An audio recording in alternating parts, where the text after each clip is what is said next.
안녕하세요. MBN 시사경제의 이성대입니다. 봄이 오는 모습이 눈으로 그리고 향기로 느껴지는 기분 좋은 그런 날인데요. 새로운 시작을 알리는 봄처럼 방송을 보시는 모든 분들의 삶에도 새로운 날에 대한 그런 설레임이 있기를 기대해 봅니다. 오늘 MBN 시사경제 11번째 시간입니다. 오늘은 좀 특별한 시간으로 좀 하려고 하는데요. 요즘 글로벌 시대가 상당히 좀 급격하게 변하고 있죠. 그에 맞춰서 우리나라도 최근 몇십 년 동안 유례없는 그런 급격한 성장을 했는데 지금 우리는 그 혜택을 누리고 살고 있지만 과연 그 성장하는 과정에서 그 많은 분들의 그런 수고와 그리고 어려웠던 그런 상황들을 우리가 잊고 살아가는 건 아닌가라는 그런 생각이 좀 듭니다. 그래서 오늘 이 시간에는 특별한 분을 모시고 좀 진행을 하려고 합니다. 대한민국 공안 검사로서 오랫동안 헌신하다가 퇴임하시고 현재 대한민국 바로알기 연구원의 원장으로 계시는 임정혁 원장 나오셨습니다.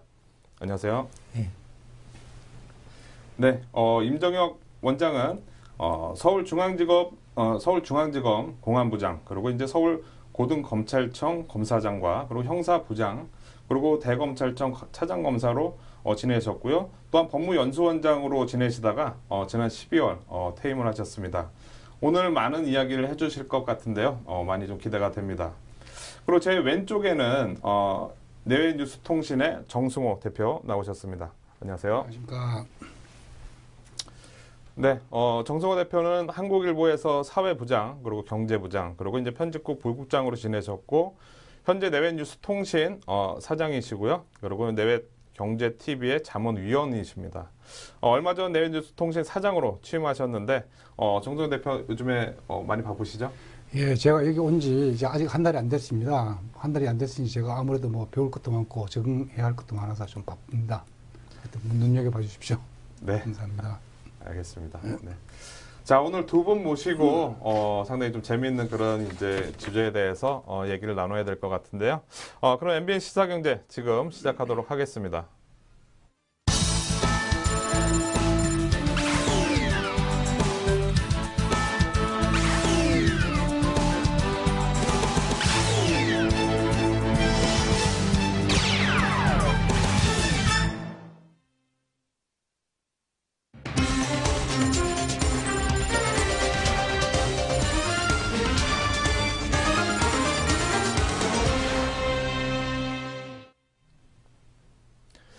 네, 오늘은 임정혁 대한민국 바로알기 연구원 원장 모시고 이야기를 나누고 있는데요. 먼저 원장님께 질문을 좀 드려보도록 하겠습니다. 공직을 그만두신 지 좀 되셨죠? 예, 민간인이 되신 그런 소감이랄까 소회가 한번 말씀 부탁드리겠습니다. 네. 먼저 변변치 않은 저를 이렇게 귀한 시간을 할애해 주셔서 진심으로 감사를 드립니다. 네.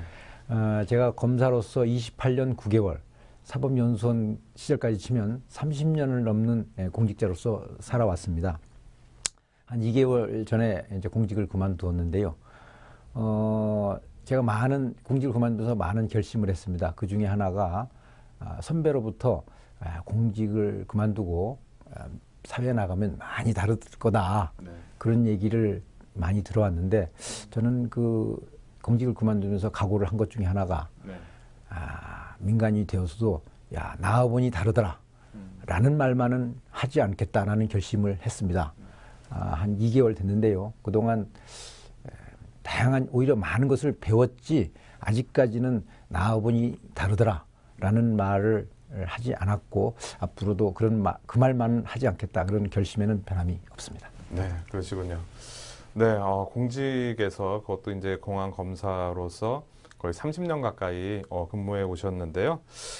그렇다면 공직에 계시면서 맡았던 업무 중에서 가장 기억에 남는 그런 일이 있으신가요? 그리고 혹시 이제 이제 마지못해서 이 일만은 꼭 하고 나왔어야 되는데 하지 못하고 나왔던 그런 안타까운 일이라든가 그런 거 혹시 있으신가요?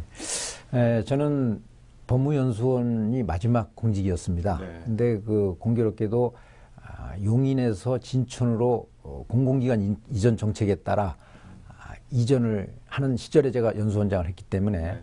한 1개월 남짓은 용인에서 나머지 8개월은 진천에서 근무를 했습니다. 그래서 그 이전 과정에서 이전을 하고 또 법무연수원을 새로운 곳에서 정착시키는데 많은 일을 했지만 네. 그게 가장 큰 보람으로 남고 또 그 일을 하는데 한 100여 명 넘는 네. 150명 가까이 되는 우리 직원들이 일심단결해가지고 법무연수원을 새로운 곳에 정착시키는 것이 가장 큰 보람이 아니었나라는 생각이 들고요. 네. 제가 아까 말씀하셨지만은 검사로서 공안에 또 이제 교육 업무에 많이 하다 보니까 특수수사나 강력 이런 다양한 분야의 수사를 하지 못한 게 조금 아쉽고요. 그게 좀 뭐 배부른 소리인지는 모르겠습니다만은 하지만 저는 검사로서의 공직 생활 내내 좀 행운의 연속이었다. 그리고 진심으로 감사하는 마음을 가지고 있습니다. 네, 우리가 이제 일을 맡은 거에 있어서 이 맡은 그 일에 대해서 무슨 일이 주어지든지 간에 충실하게 이렇게 다 하는 게 상당히 중요하다고 생각이 되는데 하시고 싶었던 일이 있었지만 다 하시지를 못했지만 그래도 맡은 바 충실하게 다 잘 하셨다는 그런 이제 좀 마음이 드는 것 같습니다. 이번에는 저희가 이제 오늘 주제에 대해서 좀 얘기를 해봐야 될 것 같은데요. 원장님께서는 대한민국 바로 알기 연구원이란 이런 단체를 만드셨는데 이 이름만 들어본다면 우리가 나라를 우리가 바로 알기란 우리나라에 대해서 사람들이 좀 잘못 알고 있다는 게 많다는 그런 전제하에 대한민국 바로 알기 연구원이란 이런 연구원 이 이름을 지은 게 아닌가라고 좀 생각이 되는데요. 우리가 좀 잘못 알려진 그런 뭐 이제 대표적인 사례라든가 혹시 그런 거가 어떤 게 있을까요? 예. 그 대표적인 사례 하나만 들어보면요. 네. 우리가 이제 잘 알려져 있지 않은 것, 또 잘못 알려져 있는 것 중에 대표적으로 그 임진왜란을 들 수 있습니다. 네. 우리가 임진왜란에 대해서 우리가 뭘 모르고 있느냐라고 말하는 분도 계실지 모르지만은 임진왜란은 1592년부터 7년간에 걸쳐서 네. 일본이 우리나라를 무차별 침략을 해서 네. 우리 많은 백성들이 피해를 보는 그런 전쟁입니다. 그렇죠. 그런데 그 전쟁 이름을 놀랍게도 일본과의 7년 전쟁이라고 부르는 학자가 있습니다.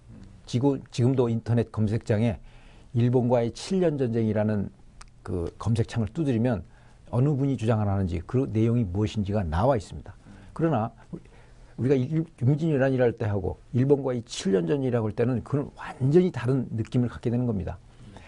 일본과의 7년 전쟁이라 그러면 그 전쟁의 책임자, 피해자, 가해자가 전혀 나타나 있지 않습니다. 그런 대한민국 그 사실을 알면 우리로서는 다 분노하지 않을 수 없는 그런 명칭입니다.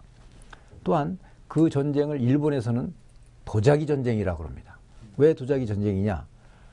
그 임진왜란 때 저희 조선 피해 본 조선인의 숫자가 뭐 30만에서 100만 이렇게 알고 있는데요. 한 10만여 명이 포로로 끌려갔습니다. 그 중에 많은 부분이 도공이었습니다. 도자기. 그래서 도자기 공을 많이 일본에 데려가니까 그 도공들이 일본의 도자기 산업을 일으켜서 그 도자기를 서양에 팔아가지고 경제 부흥이 됐다. 그래서 그 전쟁을 도자기 전쟁이라고 부릅니다. 우리가 이런 사실을 많이 알려져 있지 않습니다. 네. 그럼 우리 도자기 전쟁 또는 일본과의 7년 전쟁이라 부른다면 그 분노하지 않을 그 대한민국 사람은 저는 없다고 생각을 합니다. 네. 이런 부분들, 우리가 알려져 있지 않은 부분들에 대해서 좀 많이 서로 발굴을 하고 우리 스스로가 알아보자라는 의미입니다. 또 대표적으로 우리가 한국전쟁이라는 표현을 쉽게 쓰는데요. 네. 한국전쟁이라 그러면은 그 용어에는 전쟁의 책임자가 나타나 있지 않습니다. 네. 우리가 예전에는 6.25 사변이란 말을 썼는데 네. 6월 25일에는 난 사변입니다. 그래서 자유 대한민국이 침탈당한 그런 날인데 그런 용어나 네. 왜곡된 사실들, 잘 안 알려져 있는 사실들에 대해서 찾아내고 그것을 공부하자는 우리 역사에 대한 문화에 대한 모든 분야에 대한 자각과 자성과 자습을 하자는 취지에서 출발한 단체라고 보시면 되겠습니다. 네, 그렇군요. 아무래도 그런 부분은 근대사에 많겠죠. 네, 전 지금 4.3에 대해서도 원장님 제주 4.3 사건, 사건이라고 해야 될지 잘 모르겠습니다만 원장님 하신 말씀이 좀 있으실 것 같고요. 그 다음에 최근에 다시 문제가 되고 있는 친일 인명사전 구입해라 말라 뭐 이런 논란이 벌어지고 있지 않습니까? 그 문제도 이제 한 말씀 하실 것 같아요. 그래서 제가 조금 뭐 저도 좀 아는 게 또 자랑 좀 해야 되겠습니다만은 일단은 저 잣대가 너무 엄격하다라고 보는 것이 일반적인 시각일 것 같고요. 그다음에 예를 들면 이제 우리나라 대표적인 시인인 미당 서정주 선생도 친일파라고 등재가 돼 있는데 이 양반이 마지막에 뭐 돌아가시기 얼마 전에 종천순일파 나는 종천순일파였지 친일파가 아니었다. 예를 들면 그런 식으로 이제 자기 주장을 하신 게 있어요. 그게 뭐냐면 나는 단지 하늘을 따르고 따를 종자 하늘천에서 하늘을 따르고 일본에 순응한 것밖에 없다. 그냥 아무것도 정보가 없는데 어떻게 100년, 200년 이런 식으로 일본 사람이 되어가지고 일본에 그 지배를 받을 거로 생각해서 그저 그 처자식 먹여 살리려고 한 것뿐인데 내가 왜 친일파냐? 거의 뭐 그렇게 봐야지 많은 사람들은 그런 식으로 봐야지 않겠냐는 게 제 생각인데 저보다 더 전문적인 시기를 갖고 계실 테니까 한번 말씀해 주시죠. 그 뭐 제가 깊이 알고 있는 건 없고요. 제주 4.3 사건에 대한 평가는 조금 다른 부분들이 있습니다. 그러나 저는 평가나 그걸 하자는 취지가 아니고 네. 제가 작년에 어떤 자리에서 상당히 그 고위직에 계신 분하고 무슨 얘기를 하다가 제주 4.3 사건이 몇 년도에 일어났는지 혹시 알고 계십니까? 라는 질문을 한 적이 있습니다. 근데 놀랍게도 몇 년도인지를 모르시더라고요. 그래서 그 이후에 그러니까 그걸 평가하자는 게 아니라 많은 사람들한테 야 제주 4.3 사건이 몇 년도에 일어났느냐 그 의미는 그 다음 일이고 그랬더니 많은 사람들이 모르고 있더라 이거죠. 그래서 우리가 좀 바로 알자. 그러고 그러면 좋다. 48년 4월 3일인데요. 네. 그럼 48년 4월 3일에 무슨 일이 있었느냐. 전후해가지고 무슨 뭐 일어난 일에 대한 평가나 이런 건 다를 수 있지만 무슨 일이 있었느냐는 알고 있어야 되지 않느냐. 그런 취지입니다. 안 다음에 평가는 각자 다를 수 있으니까 그 네. 평가에 대해서는 말하지 말자 이거지. 네네. 그 사실에 대해서 우리가 얼마나 알고 있느냐. 네. 요거를 강조하자는 겁니다. 그렇죠. 그게 중요한 거죠. 그다음에 이제 아까 친일 문제도 말씀하셨는데요. 어디까지가 친이냐, 무엇이 친이냐. 저는 그래서 조금 좀 다른 얘기입니다만은 그런 얘기를 합니다. 창씨개명에 대한 이야기를 합니다. 자, 우리는 창씨개명에 대해서 얼마나 알고 있을까?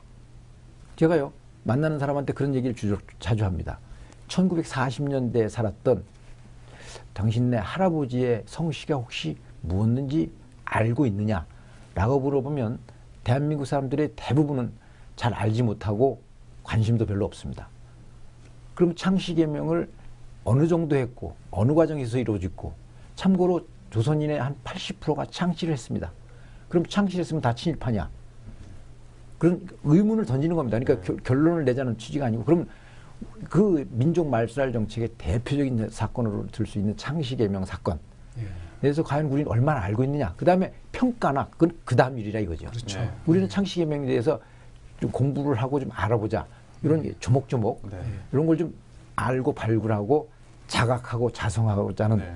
그런 메시지를 던져주고 하는 네, 그런 네. 취지라고 보시면 좋은 되겠습니다. 말씀이십니다. 네, 그렇군요. 우리가 살면서 우리가 많이 잊혀졌던 그런 우리 대한민국에 대해서 많이 잊혀졌던 그런 일들이 정말 많은데 크게 이제 영향을 줬었던 그런 일들이 많은데 그런 부분들을 평가하는 것이 아니라 그런 일들이 있었다는 사실을 우리가 많이 알리는 그런 이제 단체라고 이렇게 보시면 될 것 같은데요.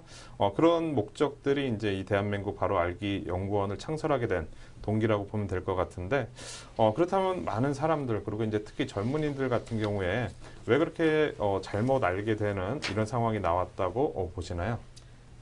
한마디로 교육입니다. 네. 교육. 그 중에서도 교과서입니다. 교과서 뭐 국정화에 대한 뭐 찬반 논쟁이 있습니다만 저는 그렇게 묻고 싶습니다.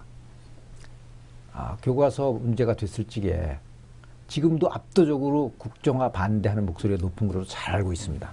그러나 그 교과서 국정화가 옳으냐 마르냐에 대한 답변을 하는 분들에게 묻고 싶은 말 중에 하나가 혹시 한번 우리 아이들이 보고 있는 교과서를 읽어본 적이 있습니까? 라고 물어본다면 과연 우리 아이가 보고 있는 교과서를 얼마나 한번 읽어봤는지 읽거나 보고 그런 답변을 하는지